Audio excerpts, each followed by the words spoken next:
'Cause I go about 9. They told me I was asleep. Ready? Good evening, and welcome to the Marlboro County Board of Education Special Call Meeting, June 9th, 2025. At this time, I'm going to ask Ms. Flowers, will you please give us the invocation? Let us pray.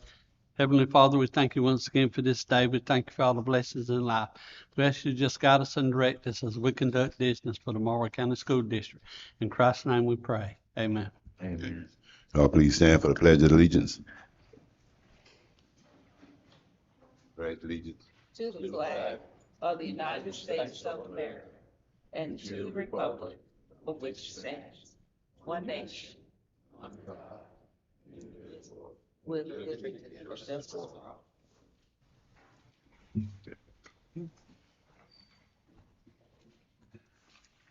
get a motion to call to order? Mr. Chair, I make a motion we call the meeting to order. In a second. Second. All in favor, let them know, raise your right hand. Marlboro County Board meeting is now called to order. There's been notification of the news media. If you have one out there, you're welcome. Thank you for coming. Now we need approval of the agenda. Not hearing anything, I'm going to say, Mr. Chair, I'd like to make a motion that we approve the agenda. You have a second? I second. All in favor, let me know by raising your right hand. The agenda is approved. At this time, Mr. Chair, I'd like to make a motion that we go into executive session to discuss personnel matters, recommendation, reports on employees, matters, and legal matters at this time. The motion going into executive session to discuss the matters that just stated by Mr. Driggers. I have a second. I second. All in favor, let me know by raising your right hand. We're now in hopefully a short executive session. Come back to the public and do everything out here. Thank you.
hand. And now back in open session. Executive session, no decision was made and no action was taken. Mr. Driggers. I'm behind. Mr. Chair, I'd like to make a recommendation that we accept 4 certified resignations that were presented to us by Dr. Tiller. I have a motion to accept 4 certified resignation. Second. Second. All in favor, let me know by raising the right hand. Resignations are accepted. Okay. Budget update, Mr. Kwanzi Benjamin, Executive Session, Executive Director of Finance. Mr. Coachman, as part of this update, I'd like to have Mr. Sterling Mosby start first, Okay. because I want the board and the public to know what we spent the last week doing. We had several recommendations from community members. And what we've done is we've gone back and we've looked at all those recommendations, and we want to report out on that this afternoon. And I would start with Mr. Mosby, and then Mr. Benjamin will follow. Thank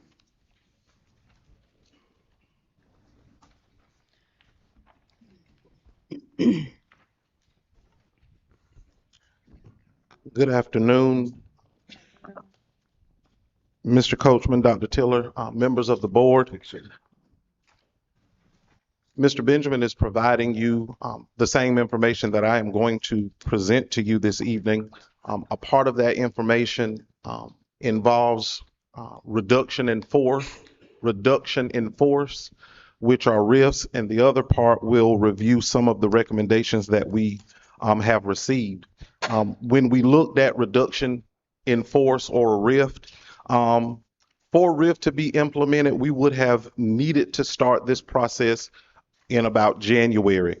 If you look at the board policies, and I've provided copies of those policies for you, the board policy, if we were to implement a RIF, it would allow 10 days for employees to appeal, 30 days for the board to hear the appeal, and 10 days after the board hears the appeal to respond to the appeal. Because the budget is due on June 30th, it almost makes it impossible for us right now to RIF for the 25-26 school year. And again, you can reference policies GDQA, GDQA-R, GCQA, and GCQB. And so considering all of these points, Mr. Benjamin in his update is going to provide some information about an option that includes all current district employees. We did also, as Dr. Tiller stated, we did have some recommendations that were made from some members of the community in reviewing Mr. Flowers' recommendation, creating an Area 1 and an Area 2. The Area 1 consideration was a viable consideration, but the Area 2 plan would not work. The reason why that plan would not work is because there is no school in Bennettsville that is large enough to accommodate the 6 through 8 students in grades 6 through 8 from Bennettsville and Wallace. And because Bennettsville Primary School was created as a primary school, it would create a lot of work to make it a viable option for middle school students. In reviewing the recommendations from Mr. Jeremy Bethay, creating 2 K-5 schools is not a viable option because, again, there's no school in Bennettsville that could accommodate students in grades K through 5. Utilizing Blenheim and Wallace in the way that he described would still not maximize our capacity in those 2 buildings. After reviewing Mr. Locklear's recommendations, it appears that many of the suggested options that he presented were not feasible, as those options would require support from the general fund budget.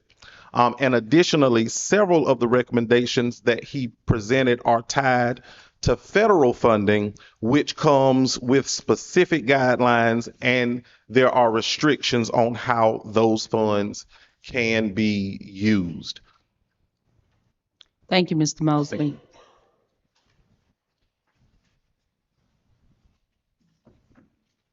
Does Mr. Thomas have access to what was just given us?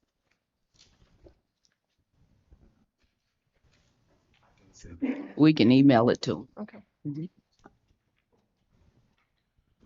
Chairman Coachman, Dr. Tiller, ladies and gentlemen of the board. Tonight I'll do a brief presentation on a budget update. Can you speak a little louder? Yes, sir, I can. I'm sorry, I should have spoke up quicker, but may I ask one quick question? On Mr. Flowers' recommendations, you said that there were no schools in Bennettsville that's large enough to accommodate the 6 through 8 students in Bennettsville and Wallace, approximately 500 students. I know our population has gone down here at high school. Do we have room here at the high school to accommodate those kids here? Have 6 through 8 middle school in a section with the high school in another section? I'm just curious. That's something we'd have to go back and take a look at, because we didn't take a look at that. I know that we could not accommodate them on A Hall because of the heating situations there. But as far as where that's going to leave us with other classroom availability, I'd have to meet with the high school staff, probably Mr. Graham. He would be able to let us know how many extra rooms we may have here at the high school, but that's not something we looked at. Okay, thank you. Mm-hmm. I'm sorry. No problem, no problem. As we move forward for the budget update on tonight, the agenda items that we will be touching base on and elaborating on revenue projections, teacher salary scale, legislative updates, option D, what's next, and we'll follow up with any kind of questions that you may have. On this screen, we have in the yellow, this is our revenue budget for fiscal year 24-25. And in the peach color to the right is our revenue, local revenue projections for fiscal year 25-26. This is our local tax revenue. Generally, that information is the same based off historical records. Next slide, please. This slide is our state revenue projections. Yellow is our current budget with $26,786,070. And as you can see, the state revenue that is projected is $26,765,447. That's a decrease of $20,623. And as we move to the next slide, we have our other revenue, yellow, $3,988,125,000, and our projected revenue for fiscal year 25-26, $3.577215. Slight decrease in state revenue of $410,990. And we have an overall decrease in revenue for fiscal year 24-25 to fiscal year 25-26 of $431,532.88. So sum all of that up, our projected revenue for fiscal year 25-26 is $39,662. As you can see, a couple weeks ago, that revenue change, that's because the state legislatures, they were still meeting and those projections increased slightly. On this screen, we have our current teacher salary scale for fiscal year 24-25. It's at $47,000. This is the state salary scale that all school districts must abide by. The state requires that each school district pays to teachers starting at this salary scale. Next slide, please. This is the current draft for fiscal year 25-26, starting salary of $48,500. Again, this is a draft that the state is requiring all school districts to follow if this is passed. And also with this particular salary scale, as it relates to the previous salary scale of our current year, the bachelor's plus 18 years has been deleted out of that column. Okay, next slide. As far as our legislative updates, as it relates to healthcare, there's no premium increase for our retirees. Employer, meaning the school district, premium increase will increase by 4.6%. There will be no increase for all of our employees that are enrolled in the insurance program that the school district offers. 2% increase on statewide minimum bus driver salary scale. This is to the minimum salary scale, not the school district's actual salary scale, but it's to the minimum that the state is requiring. And also, all information is subject to change. As we move forward, we've offered you, gave you options of A, B, and C. Tonight we have an option D. We will continue to reduce days of those particular employees that are listed in listing 1, 2, and 3. Cut services, consolidate schools to include Bennettsville Primary School, grades pre-K through 2, Blenheim Elementary School, grades 3 through 8, Wallace Elementary Middle School, grades pre-K through 8, McCall Elementary Middle School, grades pre-K through 8th, and Marlboro County High School remain the same. As we move down the list with the first change, yes, sir. Blenheim was gonna be, give me Blenheim again? Yes, sir. Grades 3 through 8th, and I'll elaborate more when I get down. Yes, sir. Can I ask real quick, do we have a paper copy of this I can have? Yes, we can get that for you. Thank you. All right.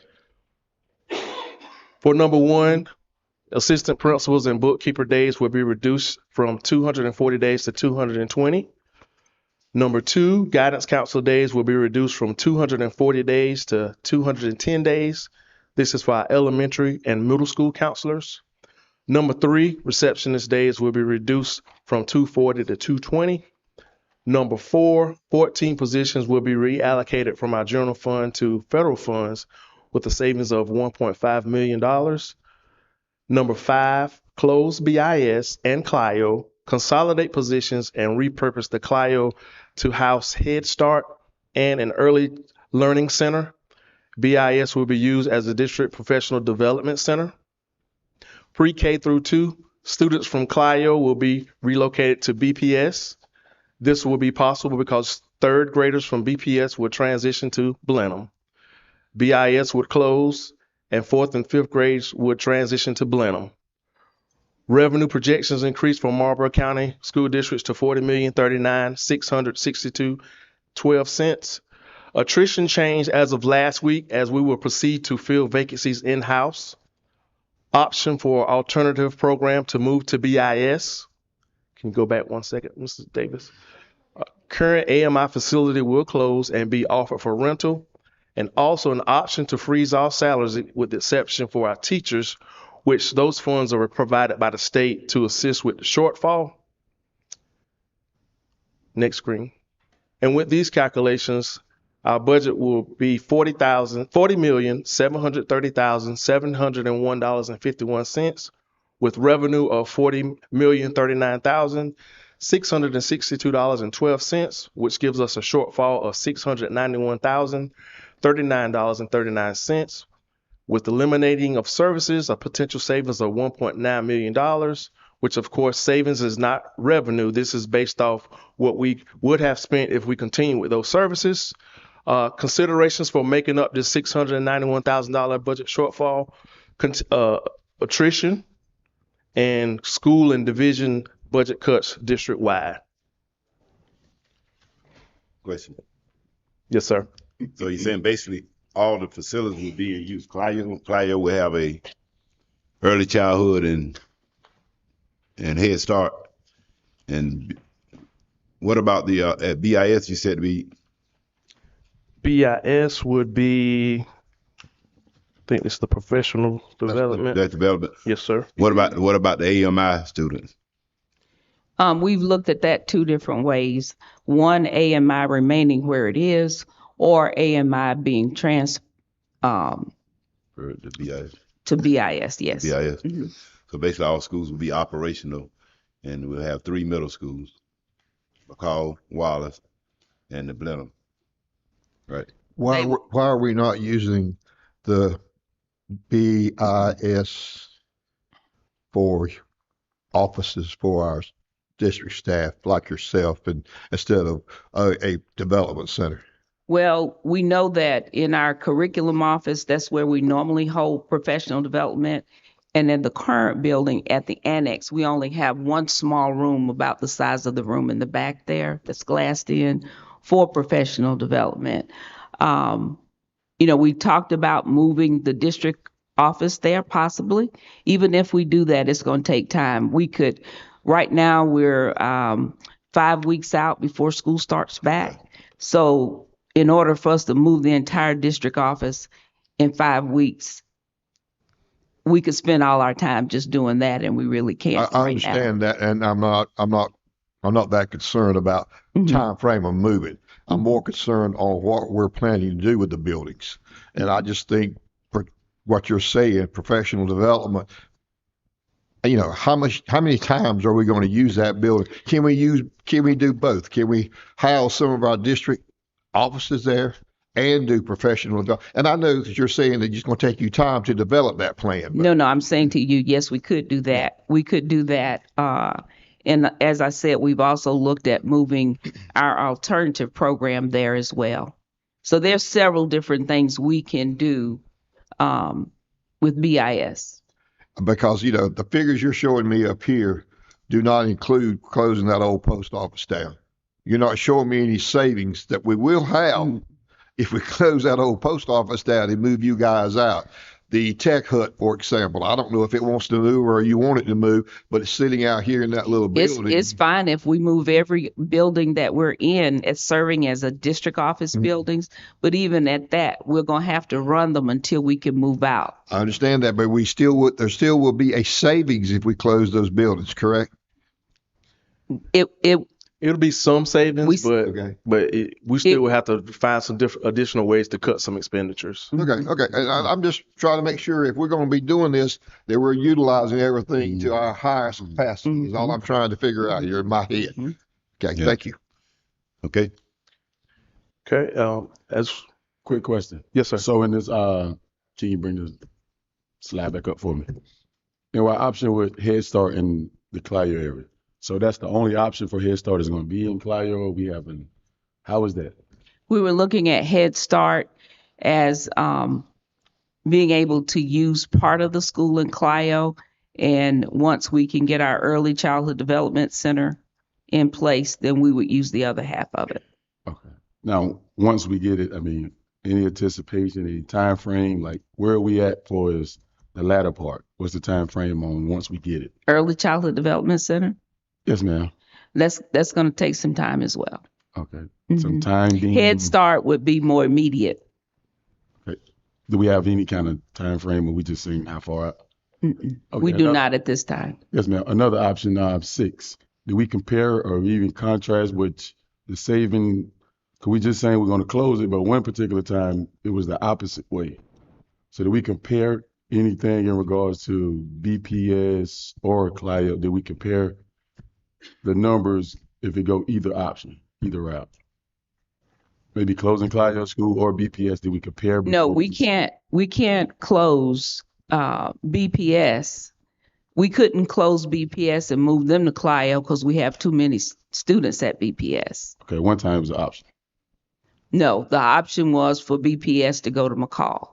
BIS, excuse me. Yeah. No, BPS. And It was the primary. Okay, I'm sorry. Primary would have gone to McCall. That was in Plan C, where we would serve all primary schools students in McCall. it was executive session talk though, but It's I know the we same can't speak thing. on it, but no. No, I'm just saying, we talked about all primary students going to McCall. Okay. And then we talked about Clio was always early childhood and Head Start. We talked about that. Now, if there was another option, I'm forgetting it. Ms. Battle? No, that was the option. It was executive session. You wasn't there. One other reason that we could not, well, we could move BPS if we needed to, but we would have to restructure Clio because a lot of our special needs students are at BPS. It's our site there, and we had another site at McCall when we were talking about it before. So Clio would have to have some work done to be feasible for some of our special needs classes to go there that are at BPS right now. Mr. McCray, do you have a suggestion or something you'd like for us to look at? No, ma'am. Okay. So we're saying the third, fourth, and fifth graders from Bennettsville will now be going to Blenheim with this option. Yes, sir. Okay.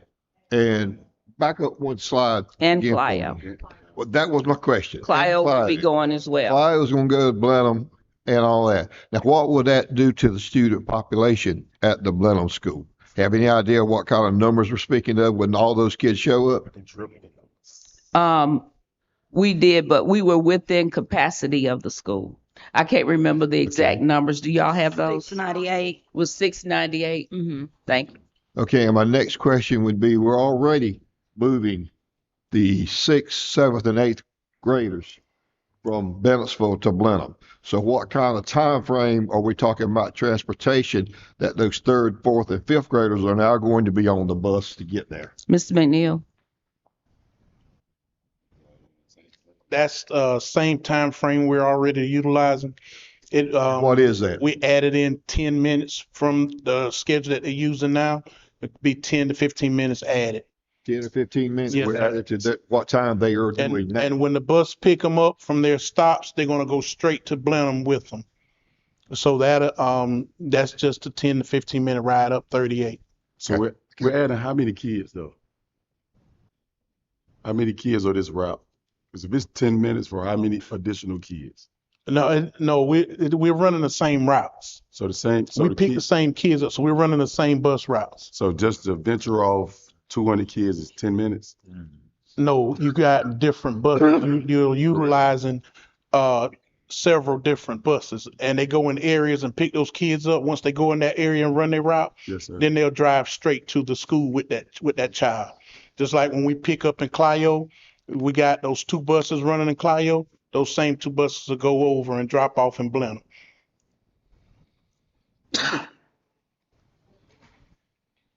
Any other questions? It's not about transportation. All right, thank you. I want to get back to this though. Mr. Tom. Mr. Tom, you want to chime in on anything at that? Mr. Tom?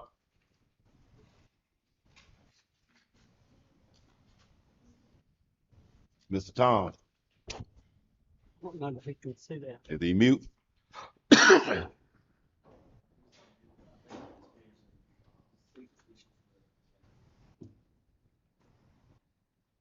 Can't hear you.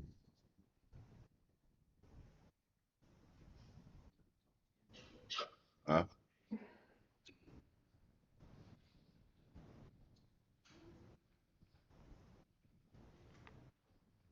I have a question while you're getting him.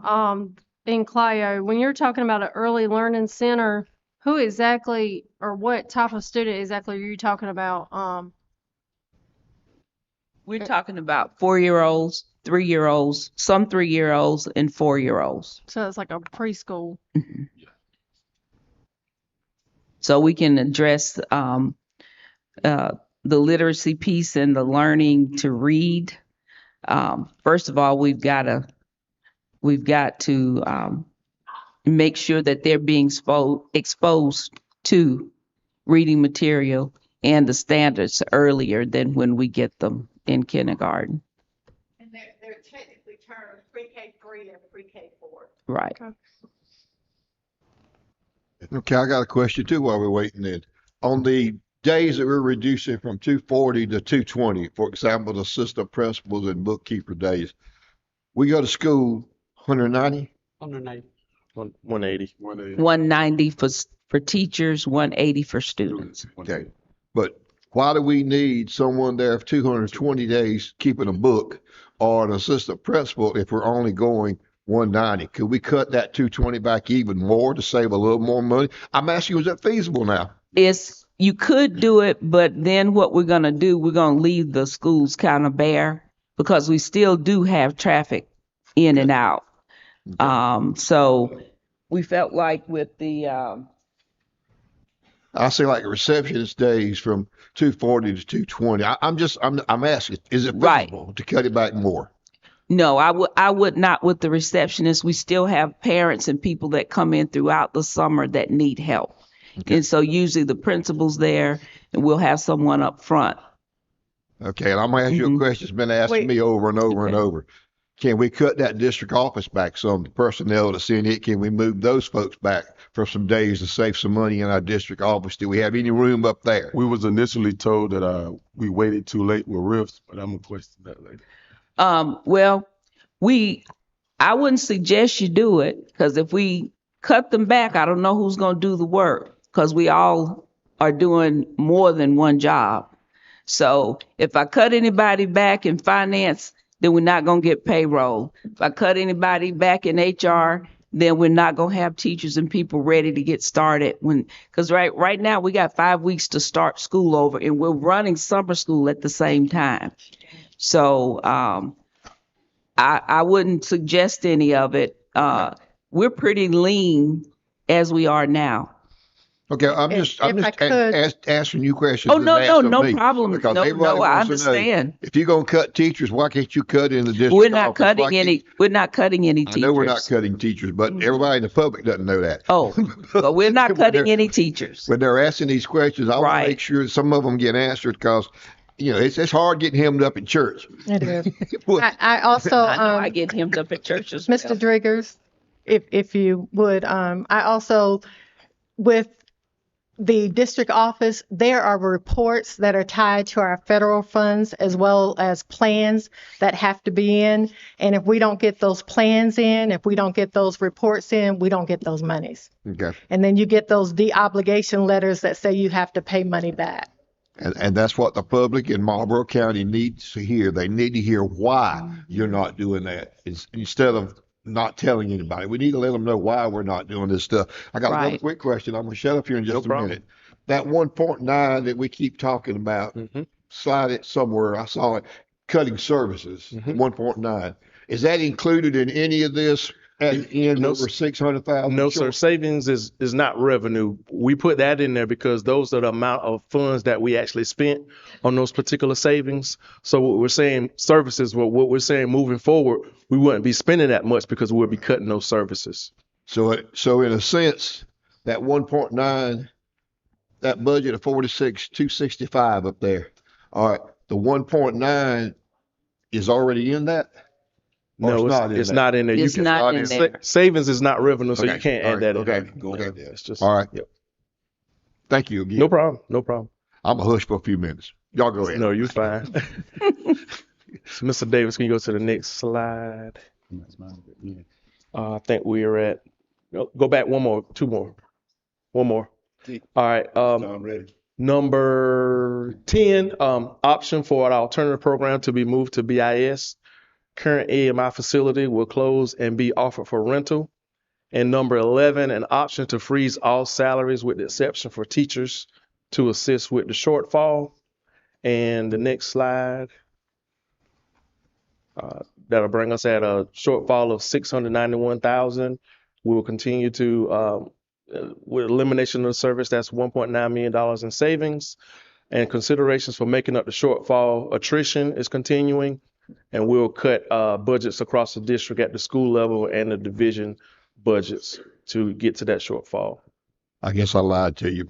But how about the fund balance? I Nope. think we're at 2.5 or something. We want 3 at least. None of this will address the fund balance at all. So we still don't have enough money in our fund balance with any of this. We got to No, still sir. find some more money to get our fund balance back up to where it should be. And it should Yes, be sir. what's the number? 8%. Yeah, 8.3%. Yes, And sir. what is that I number? think You it was know what that number is? 3.6 based off on our current budget. 3.6 million. So It should be in that report I gave That's you in the- last that's in the board meeting. That's okay. Mhm. 3.6 and right now we at 2.5. I think I don't have it right at Okay, the top of my all right, head. okay. I'm sorry. It's around that amount. Yeah. And this Plan D will not address any of that. Okay. This Plan D will just get us closer to balancing a budget, but it will have no bearing on the fund balance. The only option that had bearing on the fund balance was option C. Correct me if I'm wrong, because like I said, I'm talking too much, I know, but we have to get the fund balance back to where Yes, it sir. should be. Yes, sir, we do. So, I mean, what we're saying here is fine and dandy, but if we can't get our fund balance back to the 3.5, 3.8. 3.8, Mhm. then we're still Option C is our only option. okay. So I guess the question I got now is, how do we get the fund balance up with option D? Is there any plan on that at all? Or? No, we don't have a plan for that because even with option D, we're still short 691. 691. 691. We'll just have to, 691,000. Yeah, I got you. we'll have to follow the attrition. See, attrition has been changing every week. From the last meeting, it's changed. So Which- in other words, We're still 1.7 million short. we're still 1.7 million short. Yes, sir. We're operational. We'll be able to be operational at the level we're at with the fund balance. If that's correct, with everything being frozen. But that is true, because we're going to lower balance, aren't we? Right. You're freezing. that is You're true. freezing. Yeah, these figures are based off the salaries being frozen now. We did not change the salaries, only the teachers. They'll We be lower. only increased the They'll be teacher lower. salary for the So calculation. if it comes down a little lower, then the fund balance will come lower. That's what he's saying. Okay. No, Yeah. no. I don't think that's what he's saying. I think Okay. what he's saying is if we do a freeze, and that would not include teachers, Right. freeze the other salaries, that would help us with that 691,000. Yeah, because those salaries, right, because the salaries are that we use for these calculations, the only salaries that we increased were the teachers. So if we increase the salaries of Teachers. all the other employees, then that, yes, ma'am. I think it was Well, my teachers and bus drivers. Okay. Didn't the state do 2%? Yes. Okay. What my question is, and maybe I'm misunderstanding. Okay. That's a budget of 40,730, right? Yes, sir. And 8% of that is going to be less than 8% of this budget that was 45 million. Am I not right? Yeah. Yeah, because the budget is So lower. Yes, that sir. would come down. We may not need 500,000. I mean, I'm just asking. Again, I'm asking no question. That but 45 million was last year. That was with using part of fund balance, and then some of the services we talked about. It was some of the services as well. So we've already cut those away. I understand that, but still, what's 8% of $40,730,000? Somebody got a calculator, figure it up for me, because I don't have one.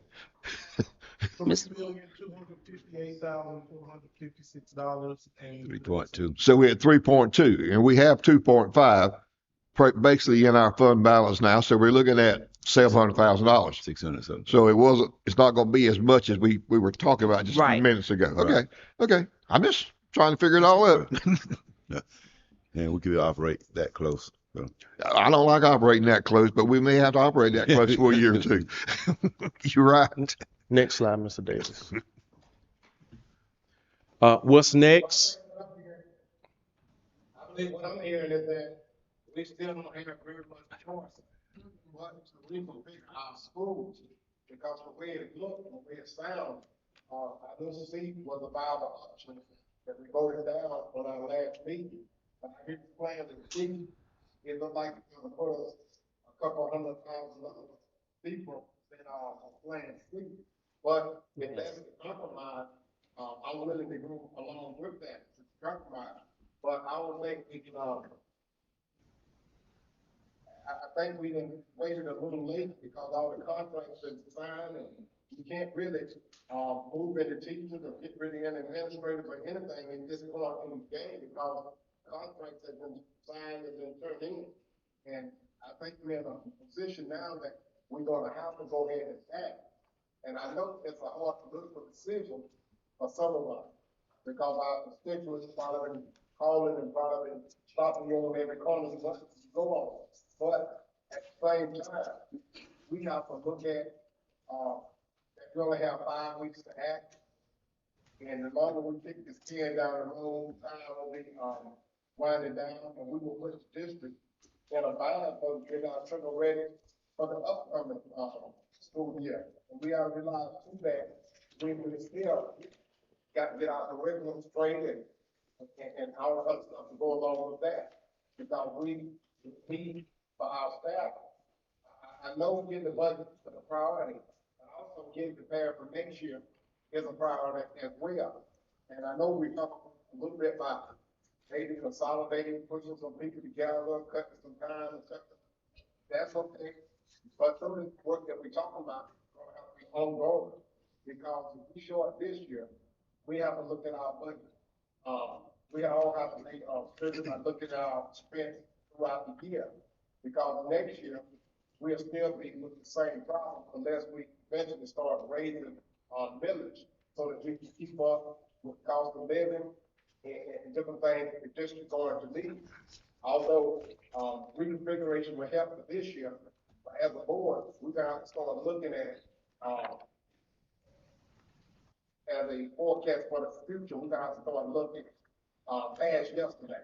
You know, we cannot continue to run the district looking in the rear mirror what used to be, how we might want it to be. We got to look at the possibility of what it could be if we do these consolidations and these reconfigurations. How it's going to help our students move forward. And I think as soon as we make that decision, we can get our staff busy to working on ways to make this work for next year. Because really, I've heard the conversation about transportation, about the buses, about where the children run fit. I think the district got a decent plan for where children are going to go, and I think they know the capacity of all the schools. I looked at some of the suggestions by the community members. Some of them sound good, but the thing of it is our community members don't know education, don't know the capacity of the school, don't know all of that. But they have some good ideas and we look through them. I'm quite sure districts have been the diligence on them. But I really think that we're gonna have to come together and put something out there. We still have to advertise our budget in the paper. So that's my 2 cents on that. Thank you, Mr. Thomas. I just like to say, I think the option addresses a lot of the concerns we have in the community.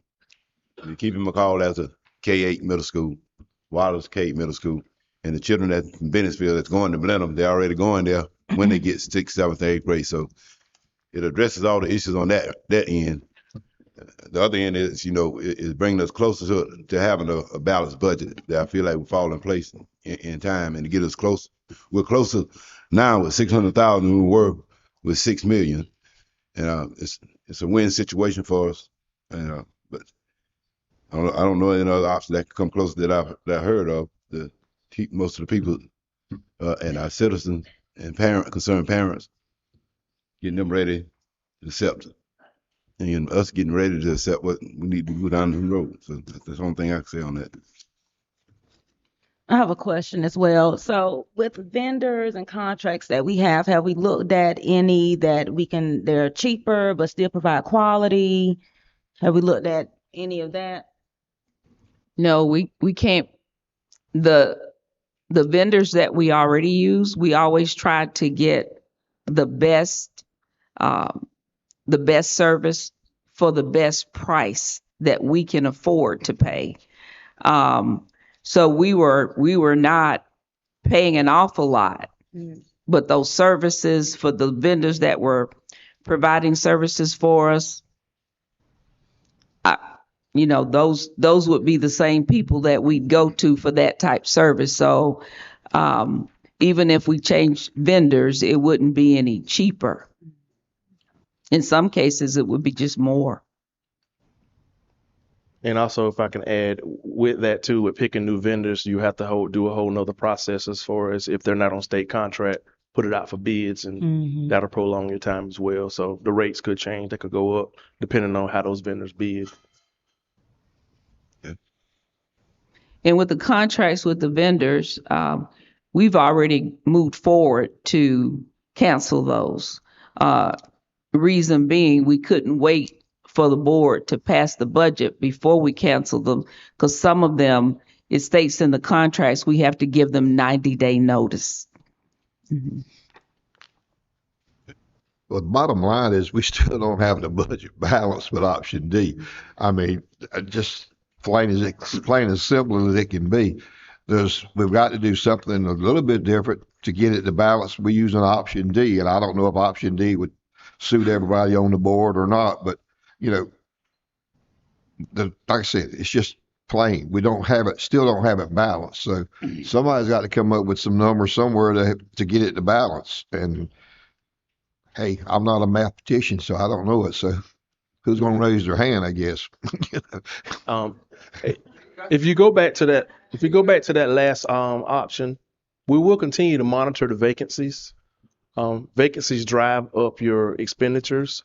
So instead of filling those vacancies, from outside, we'll actually fill those within. So when you have vacancies in your budget, that elevates your expenditures. So with attrition, you have employees, they leave the district, whether they retire or go to another district. Some leave for other particular reasons.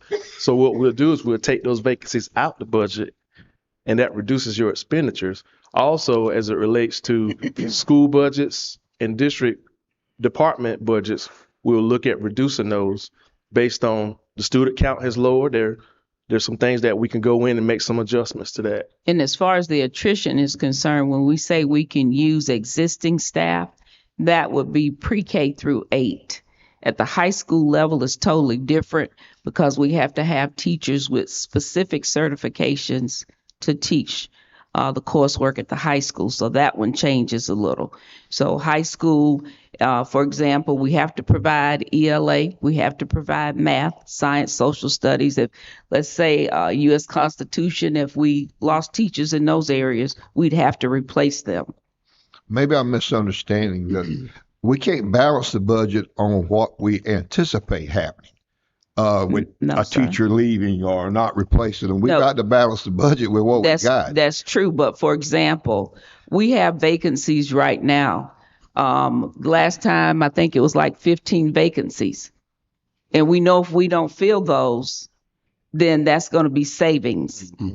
Because we're not going to be paying 15 salaries. We're eliminating those positions. The only ones we would fill if it was a high school position.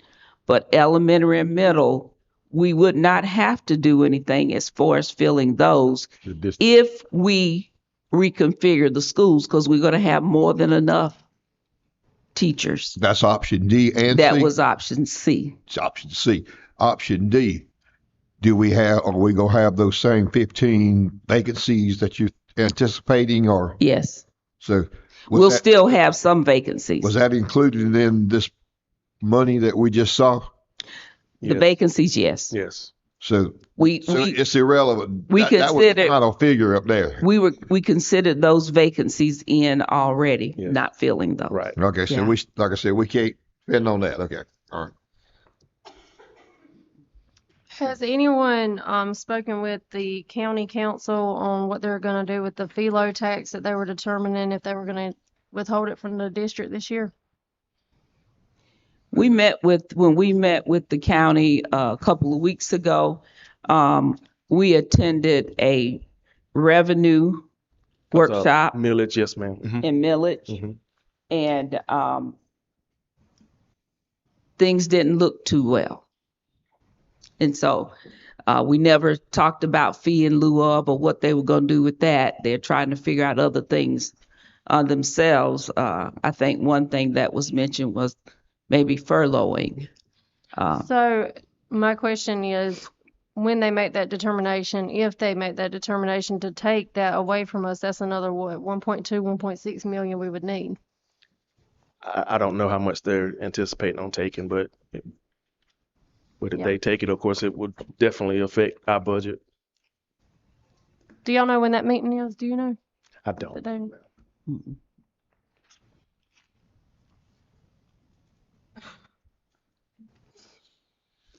Any other questions? I still don't think we have anything to vote on because we're still not balanced. I'm sorry. I meant until we can come up with a balanced budget, it don't matter how much we talk about option C, option D, or any of them.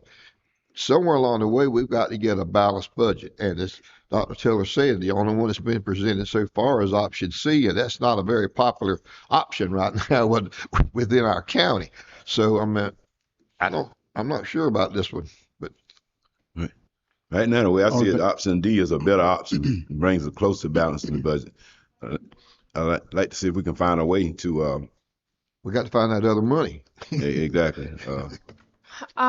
Whenever I sent in my option, I mean, I know that some of the things that I sent in would make small changes, but one of them was catering, to cancel all catering. I don't know how much that would cost, but in looking at the ledgers, it looks like it would be a significant decrease. If you're looking at option D and needing 600 and something thousand.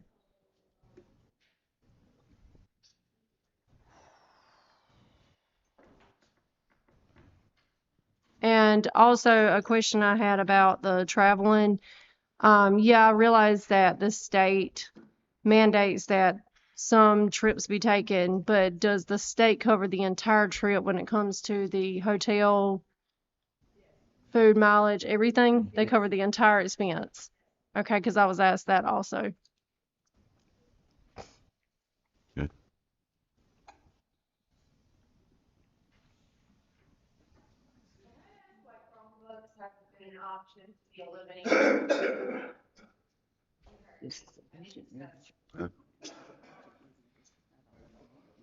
I'm sorry, ma'am. It's not an open meeting.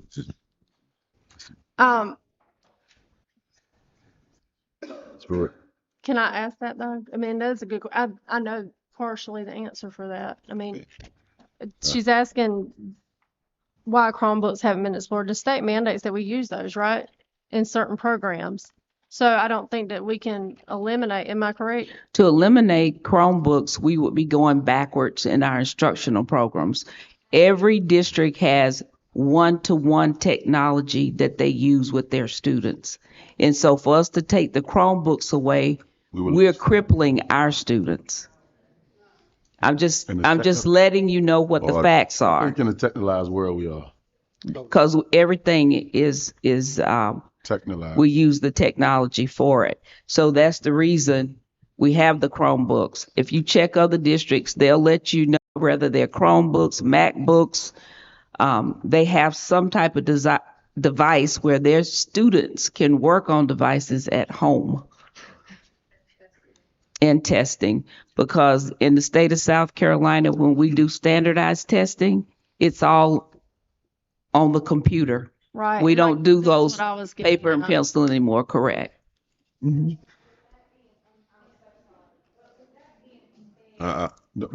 We can't address that. Now, We can't address that. Dr. first. Taylor, cannot Yes, address, sir. ma'am.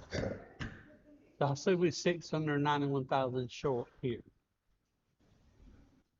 Do we have any other options? Because June 30th is 2 weeks away, 3 weeks away. Right. Do we have to balance it to 0, or over the next few months, Mr. Benjamin might can answer it, could we start working on that?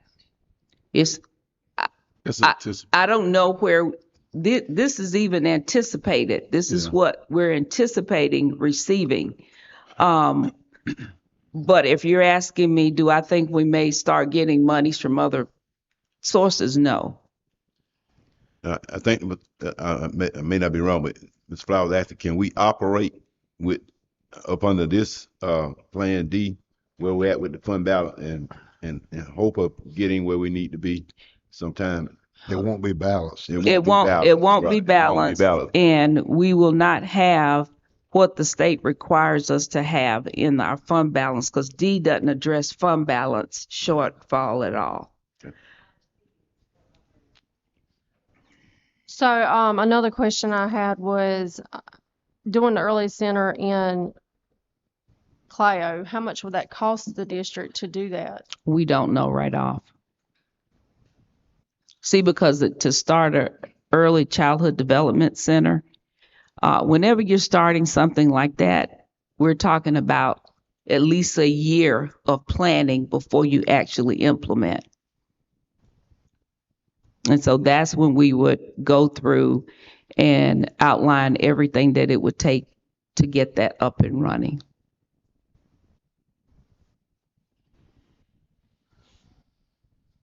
Okay. I'm just concerned with, we are looking at our budget going to decrease. And so we eventually, even if we budgeted and said that we balance it this evening, but we're still going to have to make cuts along the way, because if our budget is decreasing, we're going to have to cut things along the way. So have you all discussed moving forward what other things we can cut? We've already cut Yep. everything we can cut. Yep. The only things that we haven't cut are instructional program things. Everything else has been cut. Any lawn service, any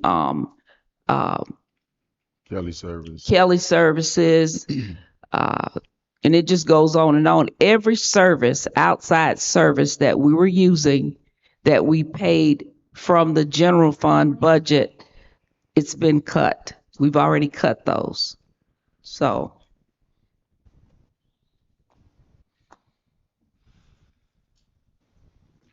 I'll go on record, I like option D better than option C, but option D still does not balance the budget, so we're still at the same point that we were. Option C did balance the budget, option D does not. I mean, again, I don't see how we can approve anything tonight again, but we might can. But you know, I'm a little bit lost here. If we don't come up with some more monies, we cannot balance the budget. So, and a few minutes ago, I made the mistake of saying raise your hand, and I saw several hands go up. As the chairman said, this is not a public session meeting where we take public information. But if you have something you want to present to us by hard copy, please feel free to do that. But we don't have that luxury tonight.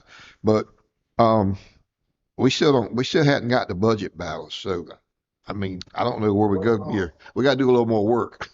Tom? well, I can say to the board tonight that my staff and we've looked at every option we possibly could. We've cut out all the services. We've done that. We're running schools. We're operating schools that are at half capacity. And we're also operating schools where we have principals and teachers and cafeteria staff, and we have 200 kids.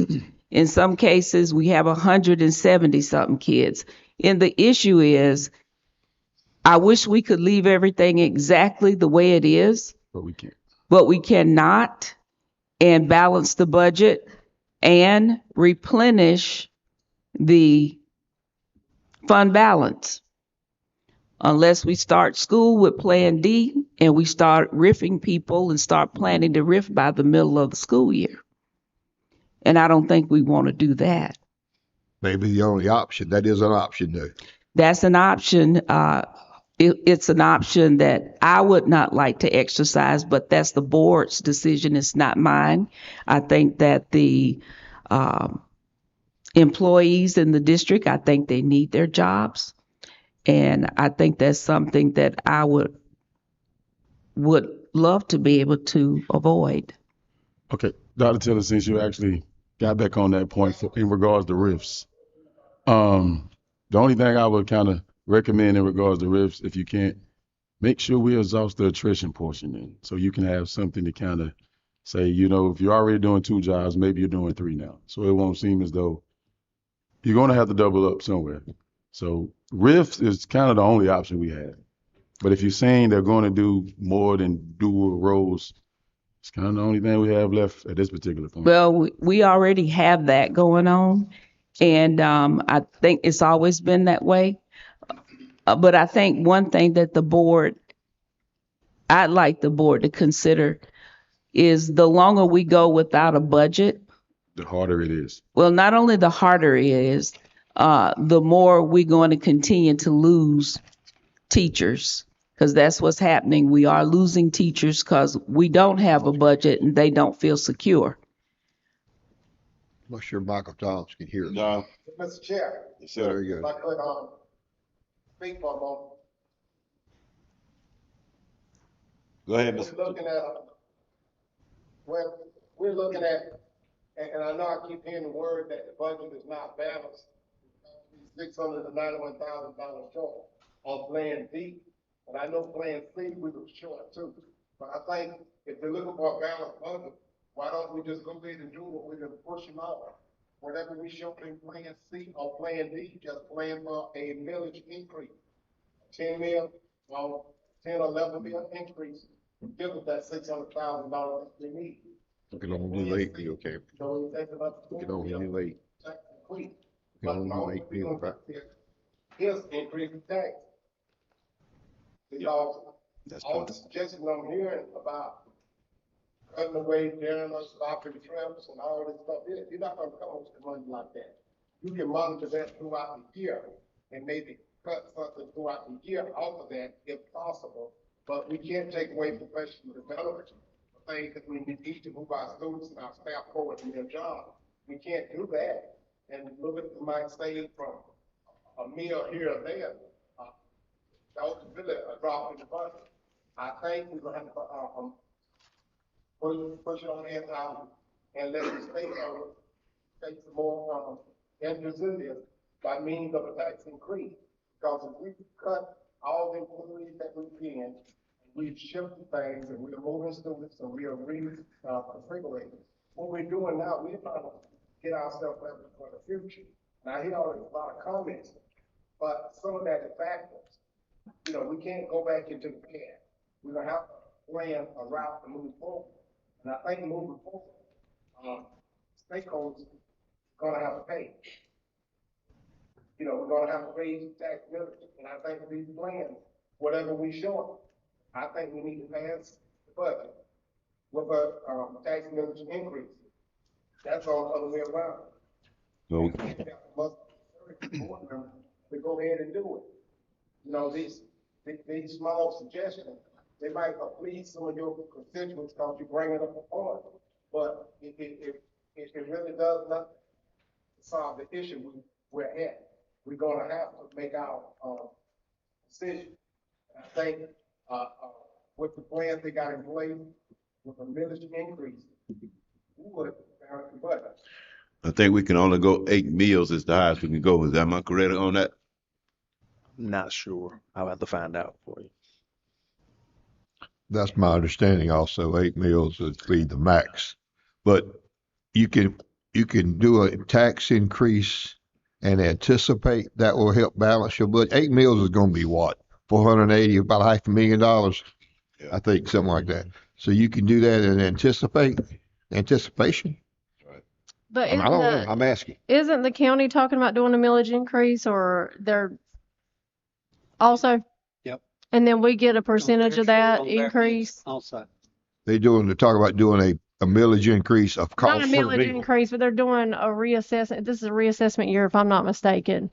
And when they reassess their properties, then we will receive more revenue thus because they increase the properties. They're going to increase the amount of millage is what you're saying. They're not gonna do Cost of millage. millage. No. No, the way it works is you appraise your houses and then you multiply it by the millage rate and that becomes your tax bill. So they're doing a reassessment of the properties and increasing the value of the properties, which will then in turn increase your tax bill.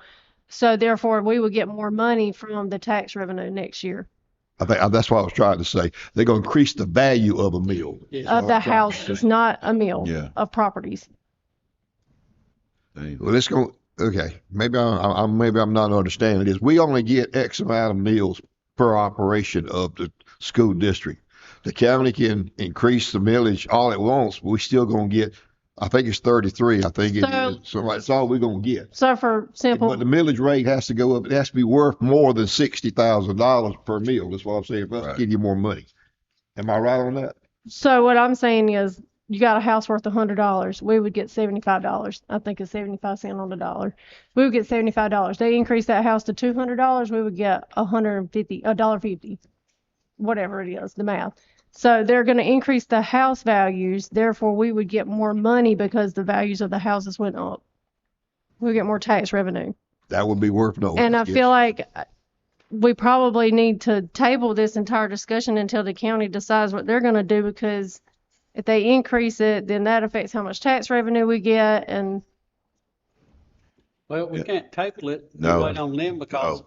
we gotta have it balanced by the Yeah, I'd love to 30th. table it, but I believe we that's can't. why I was asking, do we know when they're having their budget meeting? We can't, Because I think they're also gonna decide on the fee in lieu of tax if they're gonna withhold that from us. we can't wait on the county. When we're trying to balance budget when we instead of losing teachers leaving. So Is it possible for my knowledge to get a number of how many kids we will have per grade for 25, 26? Is that possible? Our numbers right now is around 3,333 students. That's what we had at our last count. I don't know if we've had any more kids to register and if that's changed any. Can you look that up, Mr. Davis? So we've gone down a few.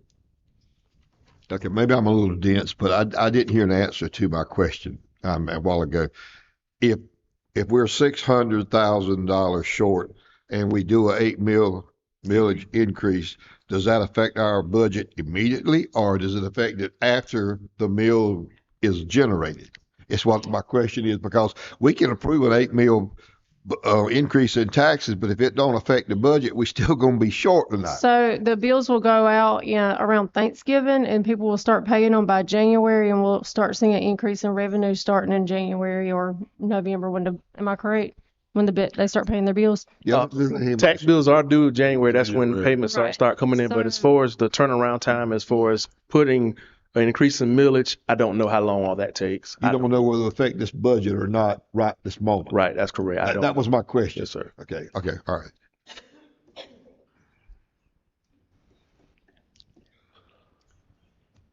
I don't know what the heck we're gonna do.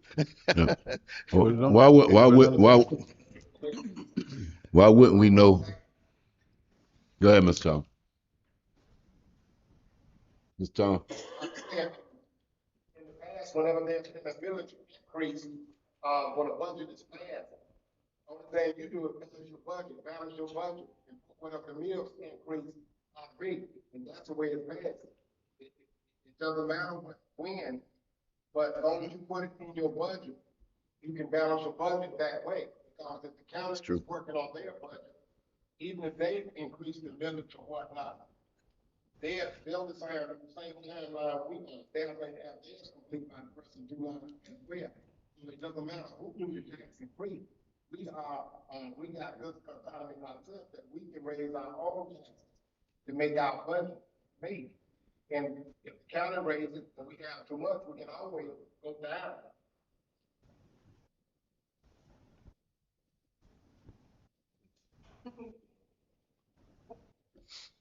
That being said, That would be a question that needs to be answered, I guess, if it affects the budget or not, because I know what Mr. Toms is saying, but I'm still not sure whether it does or not. well, If we pass the budget not with an 8 mil increase, would that balance our budget for us? I don't know.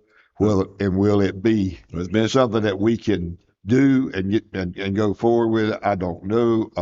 So there's a lot of questions Well, yet to be answered. we did in 2014 the same way. The last tax mill decrease the school board did. So, This 2025, I don't remember that. I might not have even been on the board, so. yeah. But tax mill increase. So it seems like we're to a point we're saying RIF or tax increase. Is my understanding pretty much Well, that? And released option D. The properties this year, that's the increase to people. And But then- when is that going to take place? That takes place, they're talking they're gonna do it, they'll affect their tax bill this year, that they'll have to start paying November to January before you get your first fee, January 15th. And when will that be set in stone? They talking about it. So normally going they send out the bills August, I think, and the bills are generated and produced, and people should have it by Thanksgiving. I was Well, under I'm the saying impression they already operated the same as we did. If the county changes the value of my house from say it's valued at 80,000, and then they come by and reassess it, and it's 120 now. So my taxes are going up. Right. I know that. But if we would add a 8 meal tax for the school, it would go up even more. That's right. And I believe that would be too much on the people out there, Right. my opinion. Because we know the county's gonna have to go up. Well, they're short. They already said they got to start furloughing people in July. So their budget's, extremely tight, but the millage will help them, and in turn it might help us some. But I don't think the citizens need both of them at one time. That's why I'm No, thinking. the only we- thing is we're running out of time to balance this budget. Well, That's what the the problem county, is. the county Kinda has have a a- meeting. We have an option in front of us though. The county has a meeting tomorrow night. I feel like it would be unwise to decide tonight without talking to somebody on county council, and Well, because we don't want to double up on our citizens either. I don't. I don't even want to one up on them, but I mean, this isn't their fault. I like D. I like D. And, go ahead, Mr. Thompson. I'm saying, I don't want us to be in a position where, the county waiting on us. I've heard that in the wind, the county waiting on us to raise taxes, we waiting on them. Because we don't want the political slot from raising taxes. But as the discussion goes, you see what position we're in. We can't continue as we are. We're gonna have to make a decision. Say we're gonna wait another week to see what the county do. We're gonna wait. Those are really not, realistic options that we're talking about. I mean, we're saying a few things, but I think it boils down to, we have to make a decision, ladies and gentlemen. And I don't think, to push it off, and I know it looks good, putting up a good fight. But the bottom line is we're gonna have to make a decision. I think taxpayers are gonna have to pay a little more and be disgruntled. I said it last week that we can't do it, and they can't have it both ways. They can't have the children that go they're going to now and not be inconvenient. They don't want to drive to another location. They don't want kids riding the bus. They don't want taxes to go up. But we can't continue the way we are. So we're gonna have to do something. And I would hope that, we can kind of get past some grievances that we do have and come together on it. Because putting it off for another meeting, another workshop to come back, after somebody in the streets and fill our heads with some more stuff and come back and throw it on the table. And it's not happening because I think just about everything that laid on the table by the staff and by the community members. And, we have to let the professionals decide what we need to operate our school. Then as, board members and policy makers, I think we got to look at what we're going to deem going to be good for the entire community and go ahead. Because I know sometimes we think about the loudest ones in the community that may be talking about how they're going to be inconvenienced with their kids, and I understand that, and I get that. But we got to realize that we got to look out what's going to be best for 3,300 people. One or two, our close-knit friends, our own. We have to look out for 3,300. This is going to be best for those 3,300. And also, we got to look out for the future. Last week we was looking at possibilities that we could have a Northeastern Technical College. We're talking about moving children forward into the 21st century. And it's going to cost us. We're behind the 8 ball. Marlboro County's been behind for a little while. And the budget issue we're in it because for years, I know since 2014, of young, we've been trying to save the taxpayers' money by not passing taxes. And that's really what got us here. It might have been some shady spending deals that we might have looked at, might have happened sometime in the past. All that's still in the past. We passed the budget last year, and we were supposed a little over $4 million from balance. If we took it out to foreign balance, and I'll say it again, anytime you're going into savings, to balance the budget, you're already in trouble. And we take the money out of fund balance the last 2 years, and now we can't do it anymore. And now these hard decisions are here, and we make these hard decisions. And now it's time to pay for it.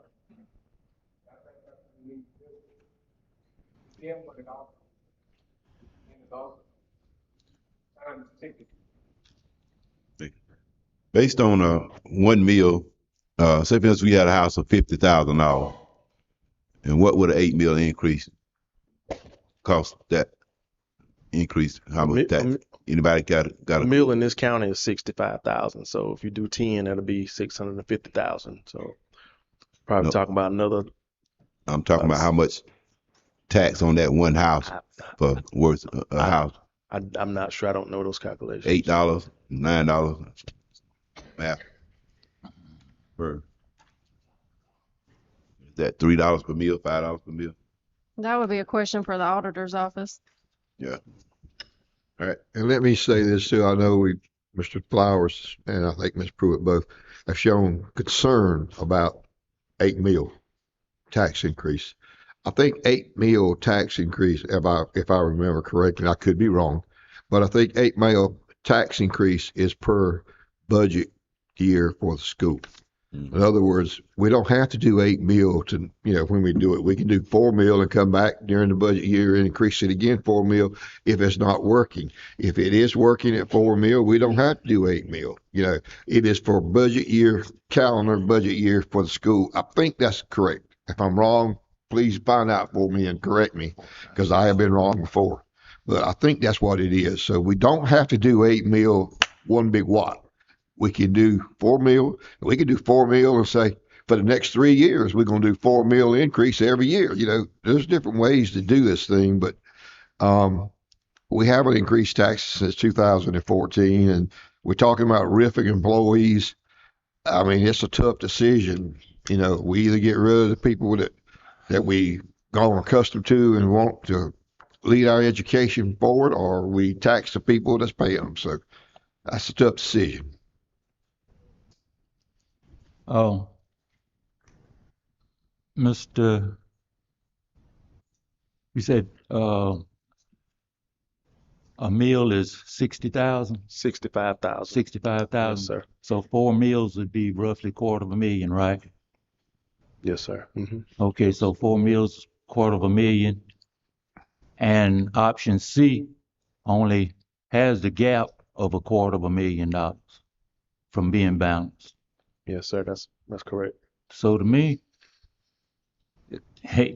it's a no-brainer. In other words, you do option C, and raise it 4 meals, then you got your balanced budget. I don't think we should make a decision tonight. We've not been given a hard copy of the Plan D. This is the first time we've laid eyes on it. You've always got an excuse for something. Excuse me. Yeah. I mean, you keep kicking this can down the road, and at some point in time, the district's not going to have enough time to put whatever in place. Mr. McLeod, that was very disrespectful. Yeah, well. Order contact. All right, it's order. Contact.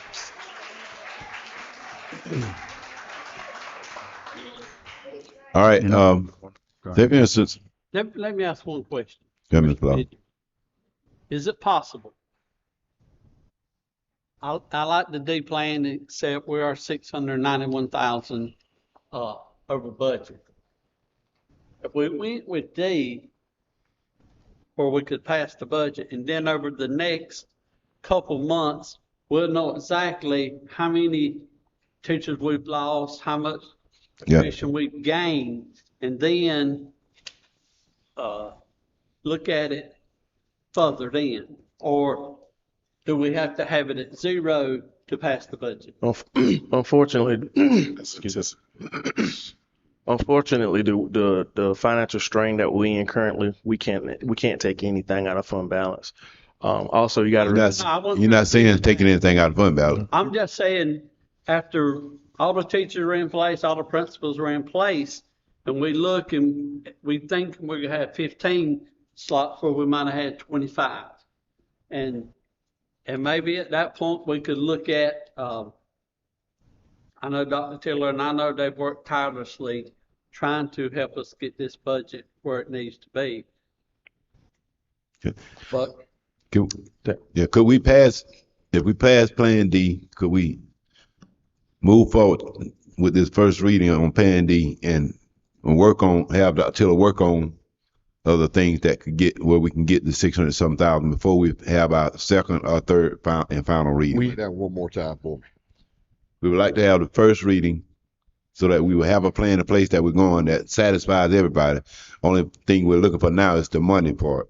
So that will give us time by doing this first reading to have a plan in place and to get the money part figured out and just keep working at it and maybe have to look at the 4 meals like Mr. Drigger said, or the 8 meals. But that gives us a starting point by having the first reading.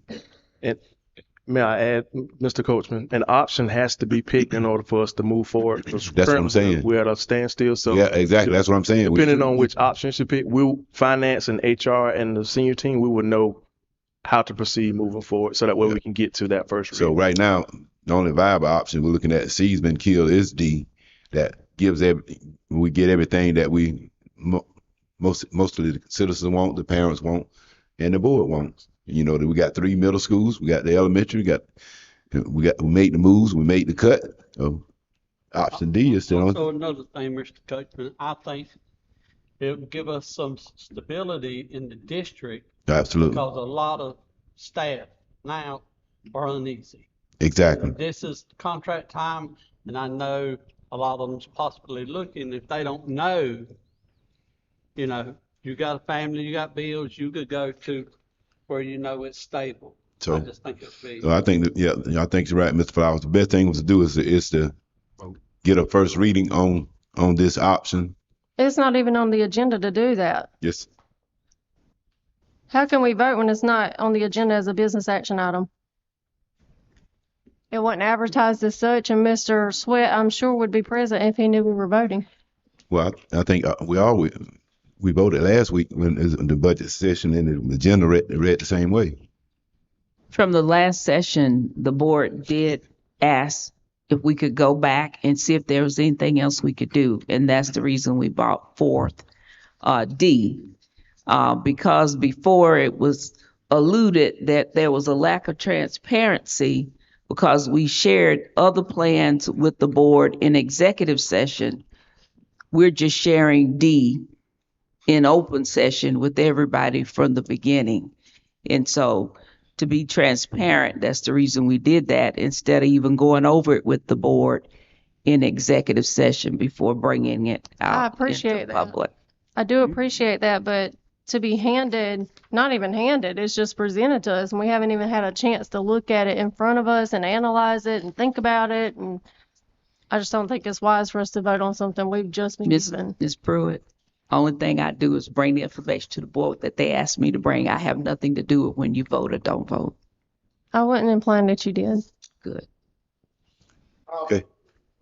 Let's go. Yes, sir, Mr. Tom.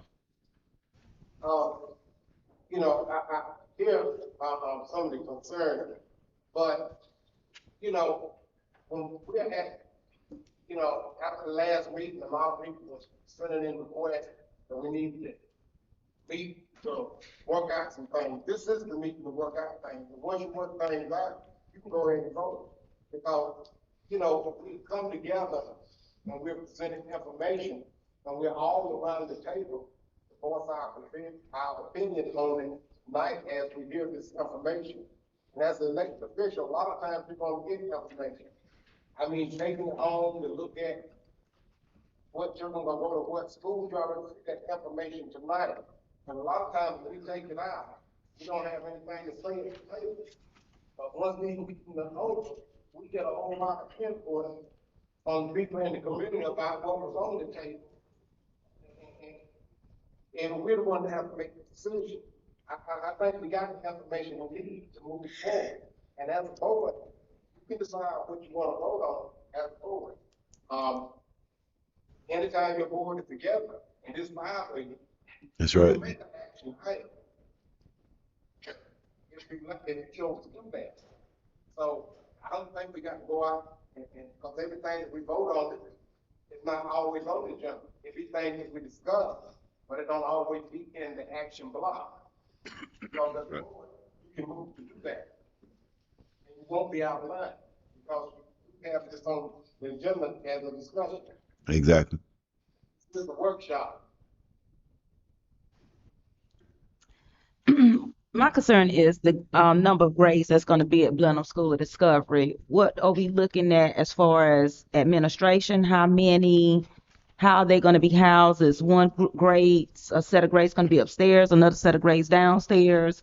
That's the school was originally built for that. That was the first configuration in the school. For several years, we had pre-K through 8th grade there at Blenheim. And for example, the classrooms on the bottom floor of Blenheim, they were built and designed for the smaller children. They were not built for the middle school children. The upstairs portion was for the middle school. It was actually designed on the far end. If you're facing it to the right, it was designed for pickup and for kids. For the Pre-K, they had their bathrooms in the side of the room. Wow. This type of stuff. I'm assuming that it's still there. I don't see any reason it should have been changed. Yeah. But in the beginning, Dr. Taylor's correct. That's the way it was designed. Now, that would be, I'm assuming, where we'd put the smaller kids, the third, fourth graders on that wing going down on the bottom floor. That's the way it was. Because it would work better for everybody on that way.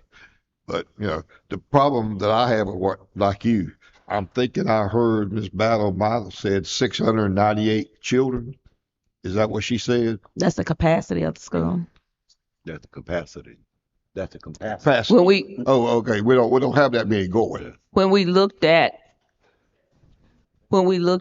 the number of students that we would have at Blenheim, that would include our students from BIS and students from Clio, then the staff would move with those students. So we would have enough staff members. So the administrators as well. So we would have With the administrators, I have not made assignments for the administrators yet because we don't know what the school we don't know if we're gonna stay the way we are, if we're gonna change. All of that will have an impact on how we place administrators. But hypothetically, if you're saying grades 3 through 5, would they have a set of administrators separate from 6 through 8, or? It depends on the number. When I say it depends on the number, if we've done it, we've had it where we just had one principal for all grades. And then in other times you can separate it. You can have an administrator, a principal, administrator for the lower grades, assistant administrator for the lower grade, and assistant for the middle grades. So you'd have one principal and 2 assistants. We have that already. Like, for example, in McCall and Wallace, we already have that. We have a principal, and then we have an assistant principal that concentrates at the middle level and an assistant principal that concentrates at the elementary level. So we already have that type of configuration in the schools.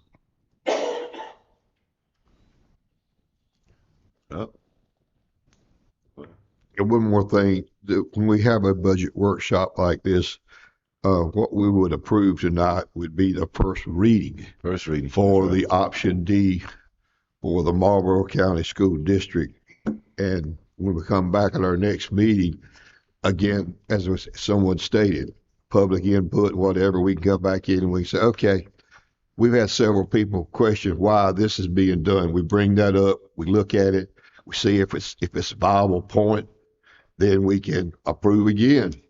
Option D, second reading. It's not to the third reading that it becomes law, I guess is the right word for it. So there's 2 chances to change things if you want to. Yeah. But I'm just saying, if we do the option D first reading tonight, that gives us opportunity, like Mr. Driggs said. You're We right. move forward and see what we're going to do from there. And we also have an opportunity for the folks that raised their hand a little while ago, if they want to get in touch with somebody and say, I want to put this in, we can discuss that and see if that's a good option or not.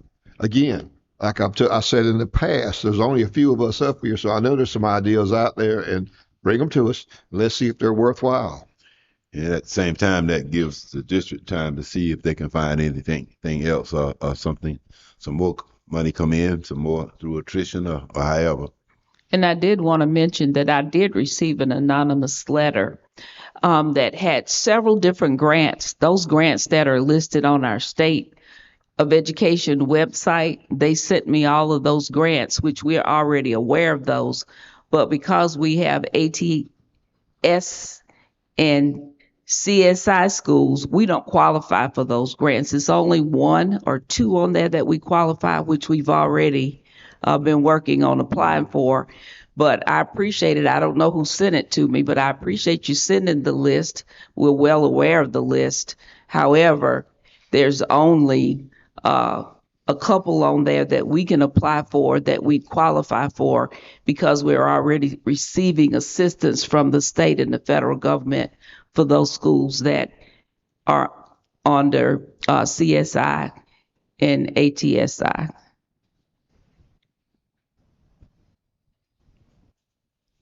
Well, I make a motion or something. Put something on the table. Let's talk about it. Got anything else? Mr. Chair, Yes, sir, Mr. Driggs. I'd like to make a motion that we approve the first reading on option D for the Marlboro County School District. Motion. I have a motion and a second. Now we have discussion. The only discussion I have is I would caution the board in my opinion, because last week it was listed on the agenda as a business action item to vote, and it's not this week. In essence, we're not voting to approve this, we're just voting Exactly. to review it. Okay. All right. All right. All in favor of the motion, let it be known by raising your right hand. All opposed? Okay. It's been passed. 1, 2, 3, 4, 5.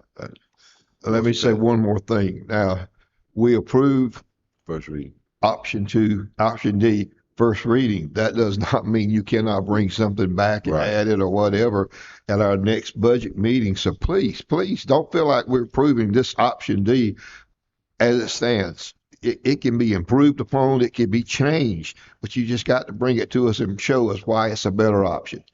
We also need to clarify, we're approving on a reading, but it's like the same thing we did previously here. We still didn't vote on anything. So we just approving a reading. Right. Okay. Okay. Vote eventually. Anything else on the agenda? Got to approve that public hearing advertisement. Okay. Next, approval of public hearing. Okay. At this time, I respectfully request your approval to proceed with placing a public notice in the local newspaper to advertise the upcoming public hearing. This advertisement will give public notice and provide adequate opportunity for community members to be informed and participate in the hearing process. If approved, the notice will be published in the Marlboro Herald Advocate and will include the date, time, and the location of the hearing. Thank you for your consideration, and I'm happy to answer any questions if you have any. Are we meeting next Monday night? I think it's already on our agenda. Already on there for the next budget meeting. No, we got to approve this first, don't we? Yes, sir. Yeah, I'd like to make a motion that we do the approval of public hearing advertisement. Motion on the floor. And a second. All in favor, let me know by raising your right hand. And approved. Thank you. Thank you for everything, Mr. Benjamin. Again, I kind of talk too much sometimes, but again, please feel free to contact us and share your thoughts with us. We really need all the guidance we can get. At this time, Mr. Chair, Yes, sir, Mr. Riggins. I'd like to make a motion that we adjourn this meeting. I second. All in favor, let it be known by raising your right hand. Meeting is adjourned. Okay. Goodbye.